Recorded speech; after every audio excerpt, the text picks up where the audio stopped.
도시 관련장 학교 골목길 프로젝트라는 시범 도시의 한 프로그램입니다. 담당자와 함께 이제 간담회를 했었는데요. 사실 제가 파리의 이달고 시장을 좀 지켜보고 있었습니다. 굉장히 파격적인 탈탄소 정책을 수행하고 있고 도시의 자동차 접근을 막다 못해 도로를 완전히 자전거 도로화하고 시민들에게 보행길을 제공하고 있고 SUV 차량은 주차료를 3배 이상 올림으로써 차량 규모가 큰 SUV의 구입 또한 주춤하게 만드는 굉장히 본격적인 정책들을 펼치고 있고 2014년 첫 재선 이후 2020년도에 다시 재선이 되어서 35명의 부시장들과 굉장히 열심히 파리 정책들을 수행하고 계신 분입니다. 그래서 여러 차례 좀 섭외를 했는데 7월에 올림픽도 있고 굉장히 바빠서 면담이 잘 이루어지지가 않았습니다. 좀 실망하고 있었는데요. 다행히 파리시청의 시범 도시 관련자 중 학교 골목길 프로젝트를 담당하고 계신 분들과 면담이 이루어져서 공식 방문을 하고 왔습니다. 이제 파리시청 안 소모임실에서 만나서 이야기 나누고 있는데요. 저도 우리 세종시의 BRT와 함께 수요 응답형 버스에 대해서 한 10분 정도 간략하게 발표를 했습니다.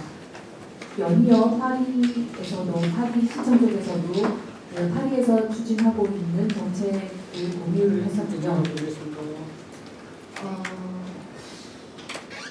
이달고 시장의 그런 좀 본격적인 정책에 대해서 분명히 반대 이론도 있었습니다.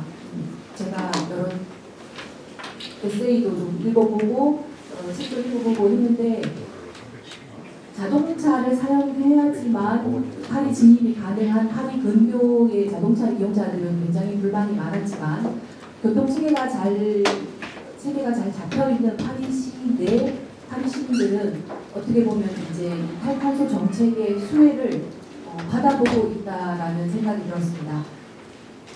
자동차보다 더 앞서 자전거가 도로를 종횡무진하고 있었고요. 저희가 같이 간 직원 두 분과 함께 나비고라는 일종의 교통 패스를 10회권을 구입을 해서 트램도 탑승을 했고요. 그 다음에 RER이라고 우리나라 경전철에 해당되는 파리 근교로 나가는 경전철도 탑승을 했고 지하철은 물론입니다.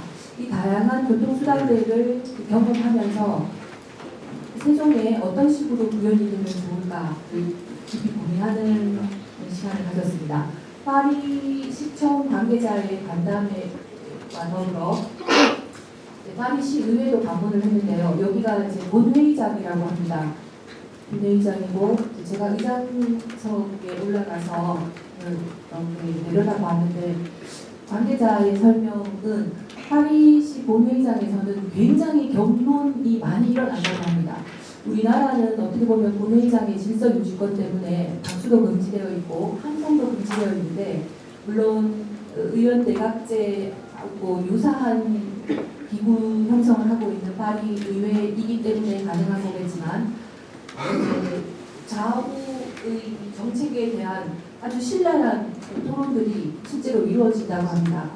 그리고 파리 의회와 파리시청이 같은 건물에 있는데요. 여기는 돈을 받고 유료로 대관을 해주는 연회장인데 특별히 이제 세종시 의회에서 왔다고 그 천정 부분에 보이는 부분이 다 조명입니다.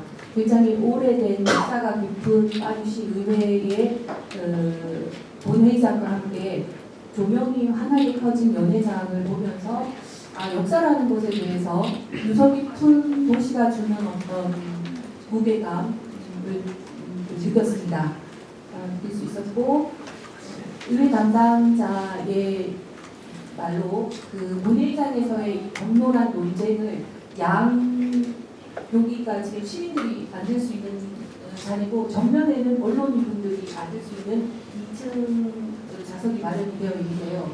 그 시민들이 아주 가까이에서 어떤 정책들이 어떤 갈등의 과정을 거쳐서 도출되는지에 대해서 잘 알 수 있다고 합니다.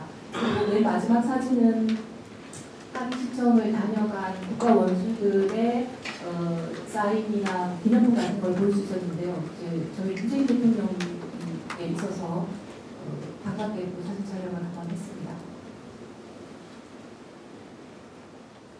여기 이제 파리는 1부부터 29까지 저희가 우리 세종시가 1생활권부터 6생활권까지 나뉘어져 있듯이 모르시는 분들은 문제를 하지만요.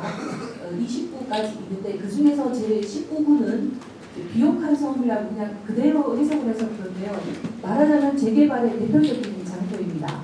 그래서 공공임대주택과 함께 유스호스텔, 그러니까 세계의 배낭여행자들이 묵는 유스호스텔과 4성 호텔과 그 주민들이 함께 텃밭을 가꾸면서 그 마을 공동체를 이루고 있는 굉장히 다양한 도시 재생이 한 곳에서 이루어지고 있었습니다. 바로 옆은 그 RER이라고 아까 말씀드린 경정철이 지나가는 곳인데요.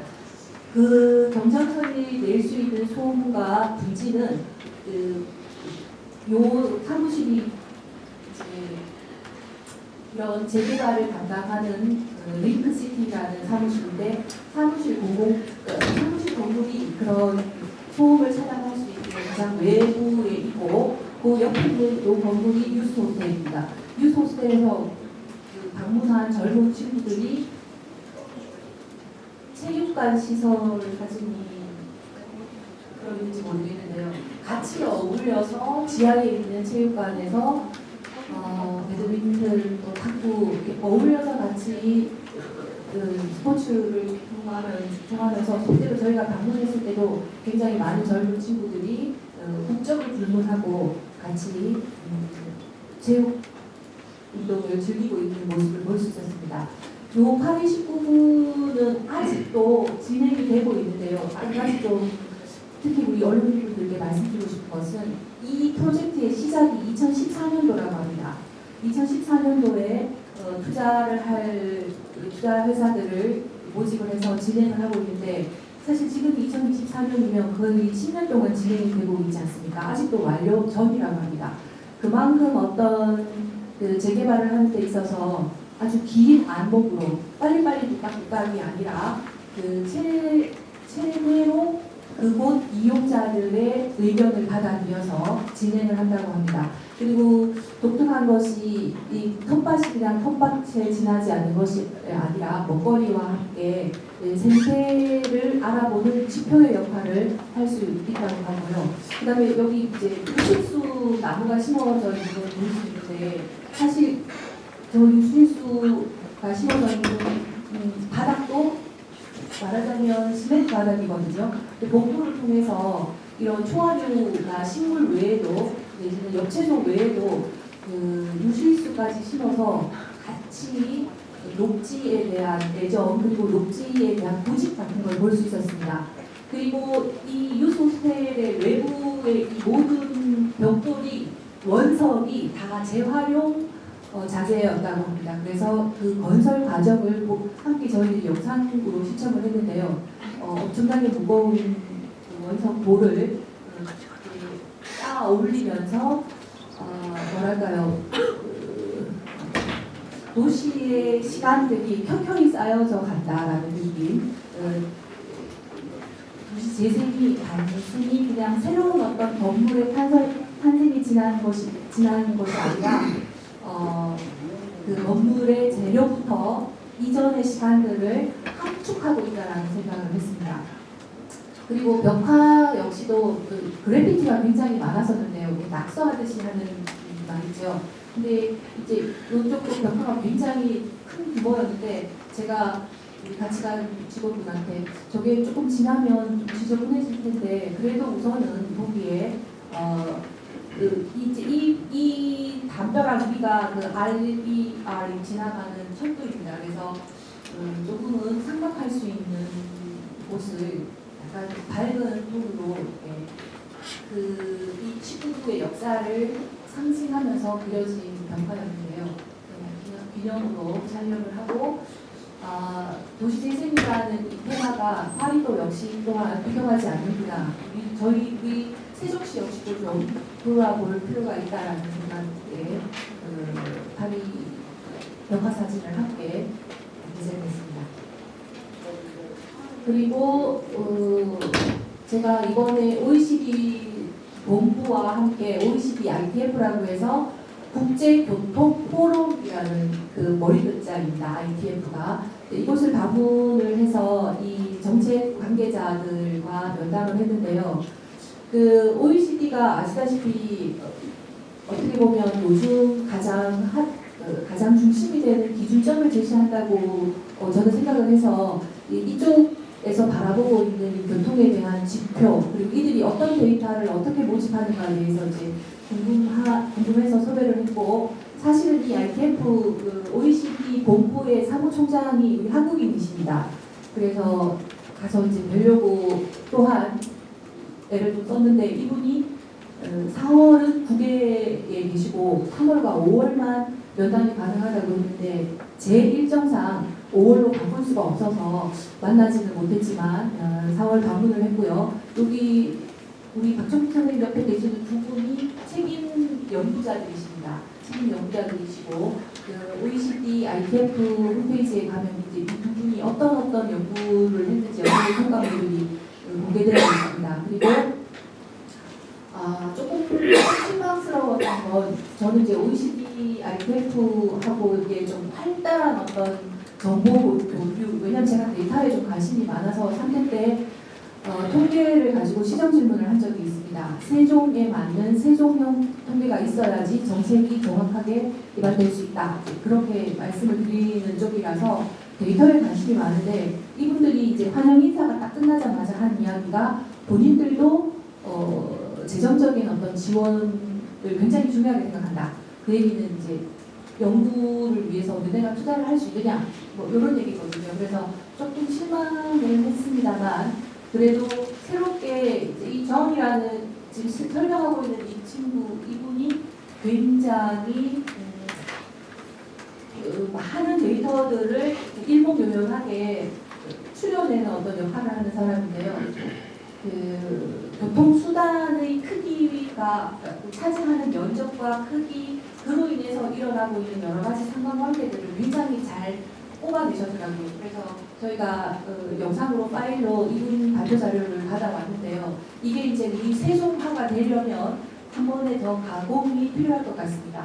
이분들은 필리핀의 도시하고도 물론 자금을 받은 도시겠죠. 그 도시에 한정해서 데이터를 축적을 해서 그 데이터를 통해서 어떻게 교통 흐름이 진행이 되어야지 완만한지 체증이 일어나지 않는지에 대해서 연구를 해준다고 합니다. 그런데 저는 그게 이제 재정 투자 없이 우리 거 한번 해줄래? 라고 해주시겠습니까? 하고 이제 섭외를 하면 해주시는 걸로 알았어요. 그냥 OECD니까. 그런데 여기도 역시 투자가 좀 전제가 되어야지 실제로 그 도시에 가서 실제적인 데이터를 입수를 하고 그걸 분석을 해서 정책화를 하는 그 과정 중에 있어서 좀 조금은 실망을 했습니다.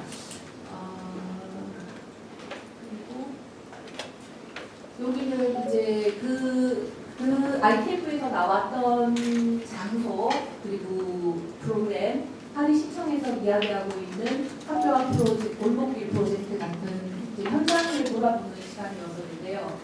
그 프랑스 이 골목길 프로젝트가 굉장히 반응이 굉장히 좋았다고 합니다. 여기가 학교 건물인데요. 우리는 학교 교문을 들어서면 바로 넓은 운동장이 있고 아이들의 교실이 이제 운동장 너머에 있는데 이 프랑스의 구조상 미음자인 교실이 있고 그 미음의 중간이 중정이 운동장이기 때문에 아이들이 학교를 하려고 내지는 등교 때 학교를 올 때 이 학교 앞을 바로 자동차들이 지나다니는 곳이기 때문에 차량에 대한 위험도가 굉장히 높았다고 합니다.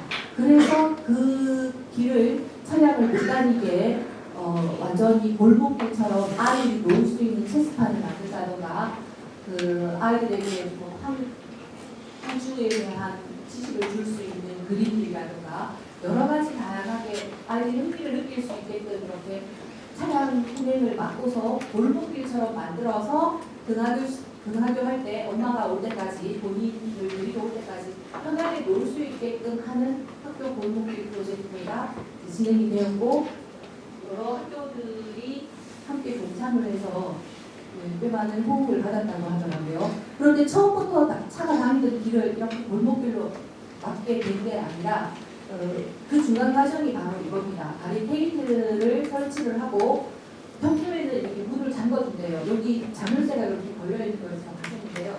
이사를 온다거나 비상 차량이 통행을 해야 될 때는 구청에서 보관하고 있는 열쇠를 가지고 와서 자물쇠를 열고 일정하게 통행을 할 수 있게끔 하는 중간 단계를 거쳐서 이것이 조금 익숙해지면 그 다음 완전히 차량을 통제하는 골목길화로 만들어가는 것이라고 합니다. 그리고 지금 세종시에도 그 차량을 잠깐히 정차할 수 있는 정차장의 문제가 많이 대두되고 있는데요. 특히 그 왕복 2차선 같은 경우에는 인도로 셋백을 한다고 하죠. 인도를 먹어 들어가면서까지 차량을 정차할 수 있는 공간, 정차장을 만들기 위해서 사실 의외로 많은 민원이 들어오고 있습니다. 그리고 실제로 진행된 곳도 있고 지금 거의 마무리 단계에 있는 곳도 있습니다.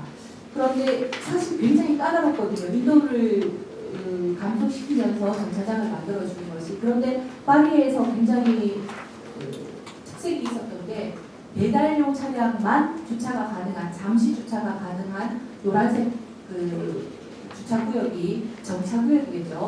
노란색으로 배달 차량용이라는 표시와 함께 노란색으로 되어 있었고 이 자전거 도로의 놀라움은 제가 여러 장의 자전거 신호등을 찍었는데요.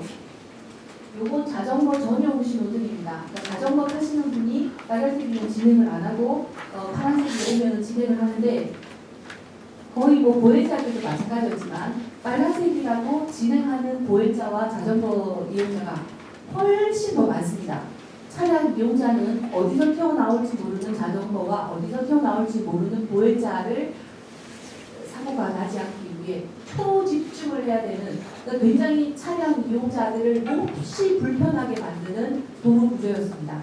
여기만 그런 것이 아니라 모든 도로가 다 그랬습니다. 이면 도로까지도 아예 자전거만 다니게 하는 자전거 전용이라는 말이 굉장히 표지판이 많을 정도로 자전거 이용객들이 마음 놓고 자전거를 탈 수 있도록 자동차를 이용하는 사람들이 몹시 조심을 할 수 있도록 조심을 해야만 하도록 도로 구조가 되어 있었습니다.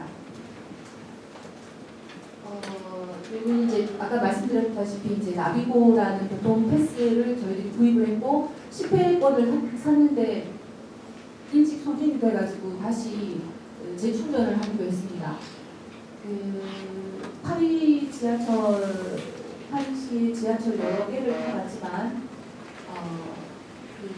100년 전 그대로 버튼을 눌러야지 지하철 문이 열리는 그대로를 사용하고 있었고요. 조금 새로운 신기술을 도입한 것도 있기는 했습니다. 그러면서 좀 느꼈던 것이 척결도는 뭐 우리나라에 비하지 못할 만큼 좀 그랬는데요. 트램 같은 경우에도 지상철을 다니면서 트램 전용 구간이 있어서 실증이 없다라고 생각을 했는데 자동차와 이게 맞물리면서 트램이 진행을 못하는 상황을 제가 사진을 찍은 게 있는데 여기 있는지 모르겠습니다. 그러니까 트램 궤도 역시도 차량과 함께 이렇게 눈나들게 여러 곳은 아니었지만 서로 만나게 되는 구간이 있었습니다. 그리고 여기는 어떤 구역이냐 하면요. 도살장으로 굉장히 유명했던 곳을 아주 대단히 대규모의 문화공간으로 탈바꿈한 곳입니다. 그래서 공원으로 만들어서 약간은 좀 부정적인 이미지를 시민들이 즐겨 찾을 수 있는 공원으로 만든 곳인데요.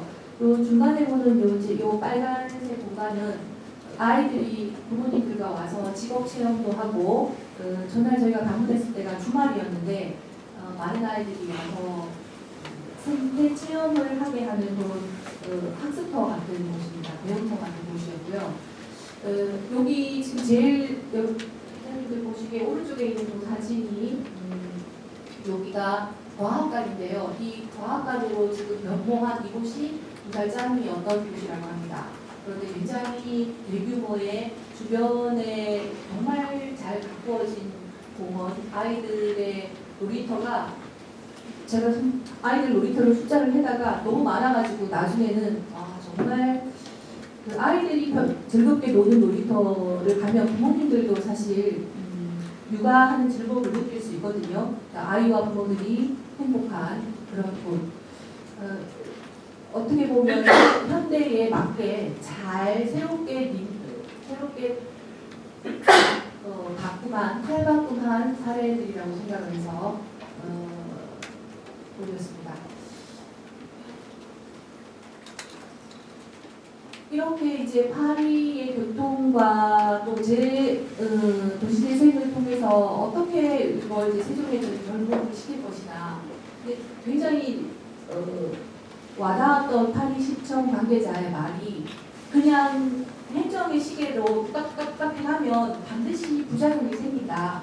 시민들의 반응을 꼭 살펴야 된다. 이제 그걸 프랑스 통역하시는 분이 오래 프랑스에서 사시다 보니까 그걸 눈치 본다라고 한국말로 하시더라고요. 근데 이건 눈치를 본다라기보다 우리가 이야기하는 거버넌스, 협치, 그러니까 행정이 예전처럼 행정의 일정에 맞게끔 언제까지 뭐 하고 언제까지 뭐 하고 이렇게 일방적으로 가는 것이 아니라 어떤 작은 변화에 대해 시민들이 어떤 반응을 보이는지에 대해서 계속해서 살피고 그걸 정책에 반영하는 그래서 좀 초두에 보여드린 그 19구가 2014년부터 시작한 프로젝트였지만 아직도 진행형이라는 연결되는 것 같습니다.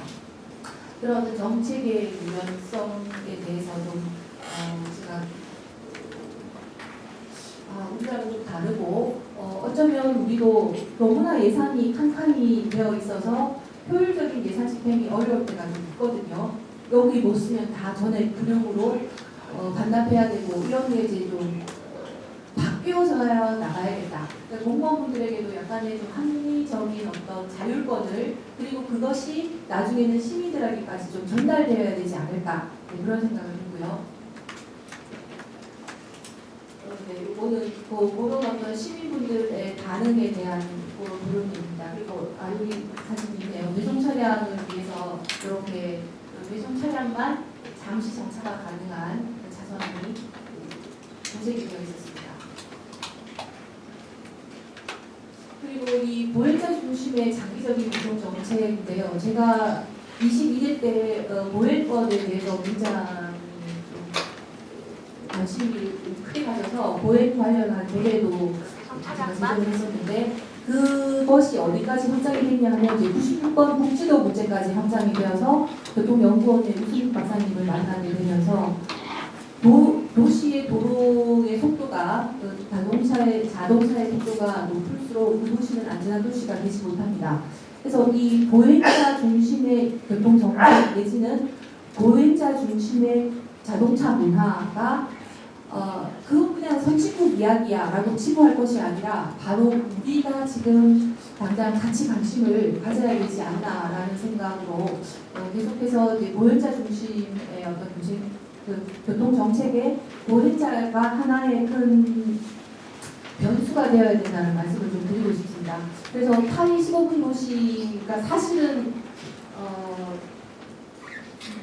제가 파리를 가게 된 게 이 책 때문인데요. 오레노 교수가 쓴 파리 15분 도시라는 책을 읽으면서 파리라는 곳이 정말 그렇게 15분 도시, 15분 안에 내가 이용할 수 있는 일상생활이 다 되는 걸까라는 궁금증에서 시작을 했는데 이 교수님을 만나지 못했습니다. 5월에 한국에 오신다고 해서 지금 이제 만날 준비를 하고 있는데요.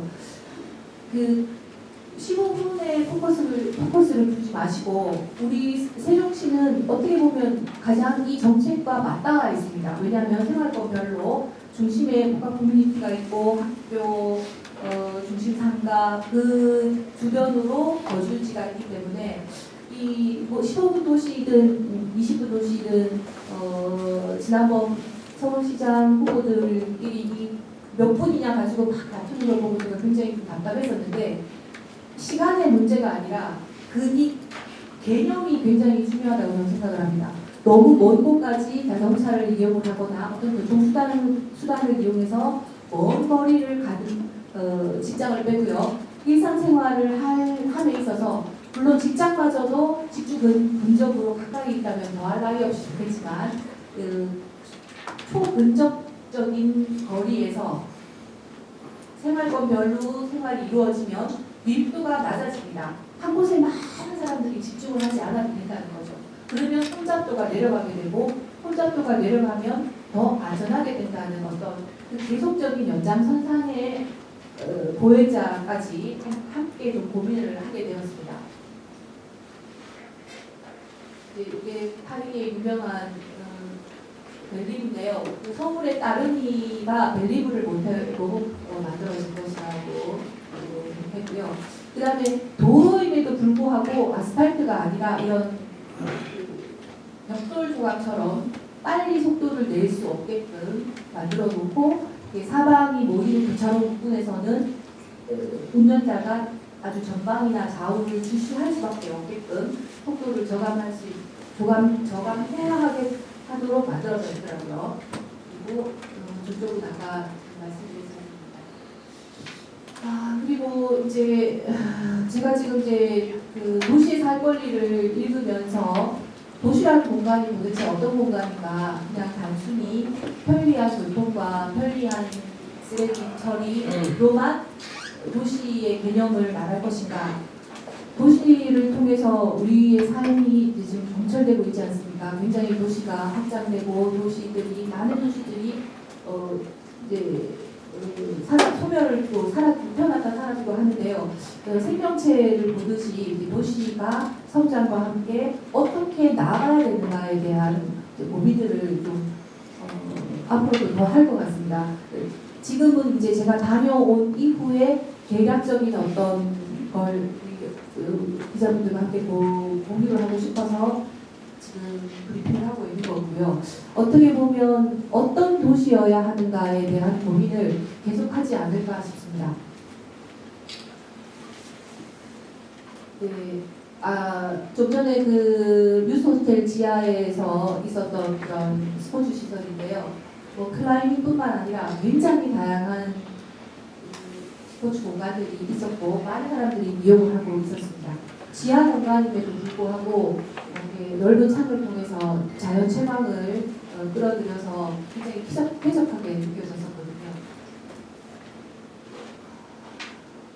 네. 그리고 요거는 제가 조금 어떻게 설명을 드리면 좋을까 고민하고 있는 이제 건데요. 이 모레노 교수의 주제라고 할 수 있습니다. 단핵이 아닌 다핵. 대한민국이 서울 수도권이라는 단핵 하나의 1급으로 지금 엄청난 부작용들이 많지 않습니까? 주거 비용, 교통 혼잡도, 출퇴근하는 게 사실 저도 경기권에 살 때는 출퇴근 시간으로 3시간 40분을 썼었습니다. 거주 비용이 높아지니까 서울 중심에는 못 살고 계속 경기도 변두리로 집을 찾아서 이제 나가면서 임대료가 싼 곳을 찾다 보니 직장은 서울 중앙인데 집은 자꾸 변두리로 가게 되니까 출퇴근 시간을 합하면 3시간 반, 3시간 40분 이랬었거든요. 그것이 아닌 다중심 도시, 그 핵을 여러 개로 나누는 거죠. 그래서 결국은 지금 우리가 살고 있는 이 생활권 내지는 동네 커뮤니티 중심의 사회, 이거는 저희들이 조금 더 장기적인 어떤 프로젝트겠지만 세종 같은 경우에는 복컴에 여가시설도 있고 상점도 있고 식당도 있고 어떻게 보면 세종에서 가장 구현하기에 좋은 주제가 아닐까 합니다. 이거는 제가 조금 더 깊은 고민과 또 여기 이번에 크게 도움을 준 소르본대 한성은 도시 디자이너, 저분이 한누리 대교 디자인하신 분이더라고요. 이분과 함께 이제 계속적으로 연락을 통해서 조금 더 구체화 내지는 저도 공부를 조금 더 대학원 진학을 통해서 좀 해볼까 지금 이제 거기까지 좀 확대된 상황입니다. 여기가 이제 파리 17구인데요. 여기가 파리 17구도 역시 구철도길을 공원화로 해서 여기 한국인이 디자인한 굉장히 멋있는 거주지 건물과 그리고 자연하천을 이용을 해서 공원을 만들었는데 사실 여기 방문을 저희 이제 3명이서 아침 일찍 여기를 갔습니다. 가서 이제 연못을 보면서 되게 그분들의 이제 여유로운 삶이지 않습니까? 왜 이렇게 미세먼지가 없고 깨끗한 거야? 또 이런 우리 세종도 얼마든지 이런 거주 공간 내에서의 많은 도시공원들이 존재하기 때문에 충분히 구현이 가능한 파리 17구의 모습입니다. 천안시 예를 드시면서 차량 문제, 주차장 관련한 이런 문제에 대한 내용 말씀 주셨는데요.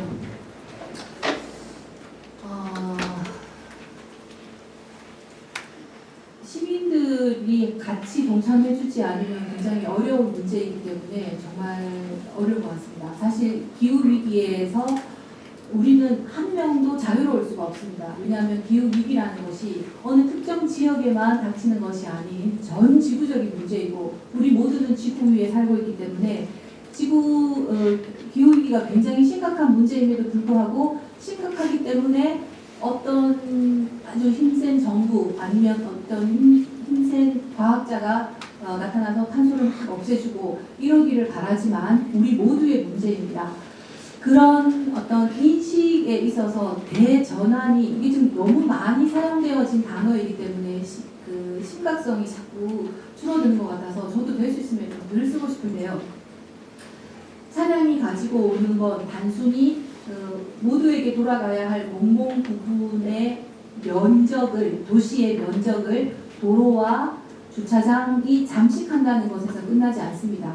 차량을 통해서 우리는 그 차량을 이용하는 만큼 그만큼 인류의 수명을 갉아먹고 있다고 생각을 해야 되는 거거든요. 근데 이제 이 주차장 관련해서 질문을 주셨는데요. 좀 단기적으로 주차장이 정말 너무 필요해서 민원이 들어오는 곳은 임시 주차장만이라도 약간의 숨통을 트여주되 장기적으로는 정부 청사 주차장 유료화라던가 또 한석 주차장이 지금 번역별로 만들어져 있는데 이곳을 좀 더 시민들이 더 원하는 유용한 공간으로의 탈바꿈 이런 것도 한번 같이 시민들과 거버넌스를 만들어서 고민해보면 어떨까 이런 생각을 합니다. 사실 알게 모르게 차량에 반대하는 도보를 이용을 하시거나 자전거를 타시는 이게 그냥 단순히 동호회 차원의 문제가 아닌 생존의 문제라고 생각하시는 분들이 굉장히 조금씩 늘고 있거든요. 굉장히라는 말이 되겠습니다. 그 늘어나는 속도가 이제 어느 선을 넘어가면 저는 좀 더 속도가 붙을 거라고 생각을 합니다. 그렇게 하기 위해서 공적기관이 나서서 예를 들면 우리 세종시가 기후변화 주간을 예전에는 환경의 날 이렇게 해서 6월 5일 하루만 자 우리 환경을 중요합시다 얘기 좀 한번 해주려고 말 잘하는 사람 변호사들이 하지 말고 내가 먼저 알았어. 네, 김도영 기자님 그때 뒤에 드리겠습니다. 예예 저 키워줘요. 예 의장님. 네. 이것이 이제 기후 변화 주간으로 점점 더 그 심각성 때문에 우리가 해야 하는 어떤 역할들이 더 많아져야 된다는 걸 저는 느끼고 있다고 생각합니다. 그럼에도 불구하고 총선에서의 어떤 공약들이 기후 관련 공약들이 사실 많이 축소되어져서 환경 쪽이나 이런 탄소 관련한 사람들은 걱정을 많이 하고 있는데요. 자, 그러려면 어떻게 해야 되겠습니까? 우리가 공동체를 통하거나 많은 어떤 소통의 공간들을 통해서 이런 문제에 대한 공감대를 쌓아야 됩니다. 가로수가 죽는 이유, 기후변화, 차값이 올라가는 이유 또한 어느 정도는 기후변화, 이 물가와 식량과 바로바로 연달아 있는 기후변화에 대해서 차량이 굉장히 큰 악영향을 미치고 있다는 걸 학습을 통해서 배워야 된다고 생각을 합니다. 그렇다면 또 우리나라 사람들이 굉장히 잘하는 거 있지 않습니까? 캠페인이나 어떤 운동성에 있어서 참여도가 굉장히 높죠. 그런 식으로 어떻게든 좀 인식 확산이 필요하다는 생각이고요.